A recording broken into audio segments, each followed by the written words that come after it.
ಕ್ಯಾರ್ಪೇಟೆ ತಾಲೂಕು ಸಂತೇಬಾಚೇಳಿ ಹೋಬಳಿ ಜಾಗಿನಕೆರೆ ಗ್ರಾಮದ ವೆಂಕಟೇಗೌಡರ ಮಗ ಅಶೋಕ ಆದ ನಾನು ಕ್ಯಾರ್ಪೇಟೆ PLD ಬ್ಯಾಂಕ್ ಚುನಾವಣೆಯಲ್ಲಿ ನಾಮಪತ್ರವನ್ನು ಸಲ್ಲಿಸಿದ್ದೆ. ನನಗೆ ವಾಪಸ್ಸು ತೆಗೆದುಕೊಳ್ಳಲು ಅವಕಾಶ ಇಲ್ಲದ ಕಾರಣದಿಂದ ನಮ್ಮ ಮನ್ಮಲ್ ನಿರ್ದೇಶಕರಾದ ಡಾಲು ರವೀಣ ಹಾಗೂ MB ಹರೀಶ್ರವರು ನನಗೆ ಒಂದು ಮಾರ್ಗಸೂಚಿಯನ್ನು ಕೊಟ್ಟರು. ನಮ್ಮ ಯಾವುದೇ ಒಂದು ಬೆಂಬಲ ನಮ್ಮ ಕ್ಯಾರ್ಪೇಟೆ ಚಕ್ರಪಾಣಿಯವರಿಗೆ ಕಾಂಗ್ರೆಸ್ ಪಕ್ಷದಿಂದ ನಿಂತು ಅವರಿಗೆ ಹೆಲ್ಪ್ ಮಾಡಬೇಕು ಅಂತ ನನಗೆ ಬೆಂಬಲ ಕೊಟ್ಟರು. ನಾನು ಆ ಕಣ್ಣಿಂದ ಹಿಂದೆ ಇದ್ದೀನಿ. ನನ್ನ ಮತ ಯಾವತ್ತಿದ್ರು ನಮ್ಮ ಚಕ್ರಪಾಣಿ ಅವರಿಗೆ ಎಂದು ಹೇಳಿ ನನ್ನ ಮಾತನ್ನು ಮುಗಿಸ್ತೇನೆ.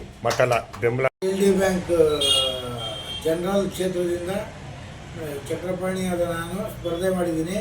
ಅದರಲ್ಲಿ ನನ್ನ ಪರವಾಗಿ ಅಶೋಕ್ ಜಾಗನ್ಗೆರೆಯವರು ನಿವೃತ್ತಿ ಅವರು ಅರ್ಜಿ ಹಾಕಿದ್ರು. ಅದನ್ನು ಹಿಂಪಡೆದು ನನಗೆ ಬೆಂಬಲ ಸೂಚಿಸ್ತಾ ಸಹಾಯ ಮಾಡ್ತಾ ಇದ್ದಾರೆ. ಹಾಗೂ ನಮ್ಮ ಮತ ಬಾಂಧವರು ಎಲ್ಲ ನನ್ನ ಉಂಗುರದ ಗುರುತಾದ KT ಚಕ್ರಪಾಣಿ ಗುರುತು ಮುಂದೆ ಗುಂಡಿಯನ್ನು ಒತ್ತಿ ಆಶೀರ್ವಾದ ಮಾಡಿ ಜಯಶೀಲನಾಗಿ ಮಾಡಬೇಕು ಅಂತ ನಿಮ್ಮಲ್ಲಿ ಕಳಕಳೆಯ ಮನವಿ ಮಾಡಿಕೊಡ್ತೀನಿ. ನನ್ನ ಹೆಸರು ಪುರುಷೋತ್ತಮ್ ಅಂತ, ಕ್ಯಾರ್ಪೇಟೆ ಕಸಬಾ ಪ್ರಾಥಮಿಕ ಕೃಷಿ ಪತ್ತಿನ ಸಹಕಾರ ಸಂಘದ ಅಧ್ಯಕ್ಷ. ಏನು ನನ್ನ ಸ್ನೇಹಿತರಾದಂಥ KT ಚಕ್ರಪಾಣಿಯವರು ನಮ್ಮ PLD ಬ್ಯಾಂಕ್ನ ಸಾಲ ಇದ್ದೇರ ಕ್ಷೇತ್ರ ಜನರಲ್ ಕ್ಷೇತ್ರಕ್ಕೆ ಸ್ಪರ್ಧೆ ಮಾಡಿದ್ದಾರೆ. ಅವ್ರಿಗೆ ನಮ್ಮ ಜಾಗನ್ಕೆರೆ ಅಶೋಕಣ್ಣವರು ಅವರು ನಿನ್ನೆ ನಾಮಪತ್ರ ಹಿಂಪಡಿಬೇಕಾಗಿತ್ತು. ಅವರು ಊರಲ್ಲಿರೋ ಕಾರಣ ಇವತ್ತು ಬಂದು ಏನಿವತ್ತು ನಮ್ಮ ಚಕ್ರಪಾಣಿಯವ್ರಿಗೆ ಸಂಪೂರ್ಣ ಬೆಂಬಲ ಘೋಷಿಸಿದ್ದಾರೆ. ಅವ್ರಿಗೆ ನಾನು ಧನ್ಯವಾದ ತಿಳಿಸ್ತೀನಿ.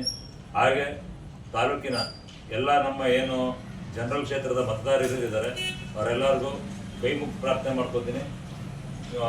KT ಚಕ್ರಪಾಣಿಯವರ ಗುರುತು ಉಂಗುರ 3ನೇ ಕ್ರಮ ಸಂಖ್ಯೆ. KT ಚಕ್ರಪಾಣಿಯವರ ಗುರುತಿನ ಮುಂದೆ ಉಂಗುರ ಇರೋ ಇದಕ್ಕೆ ಎಲ್ಲರೂ ವೋಟ್ ಮಾಡಿ ಅವ್ರನ್ನ ಅತಿ ಹೆಚ್ಚು ಮತಗಳಿಂದ ಗೆಲ್ಲಿಸಿ ಆಶೀರ್ವಾದ ಮಾಡಬೇಕು ಅಂತ ಎಲ್ಲ ಮತದಾರರಿಗೆ, ತಾಲೂಕಿನ ಎಲ್ಲ ಮುಖಂಡರುಗಳಿಗೆ ವಿನಂತಿಸ್ಕೊಳ್ತೀನಿ. ನಮಸ್ಕಾರ.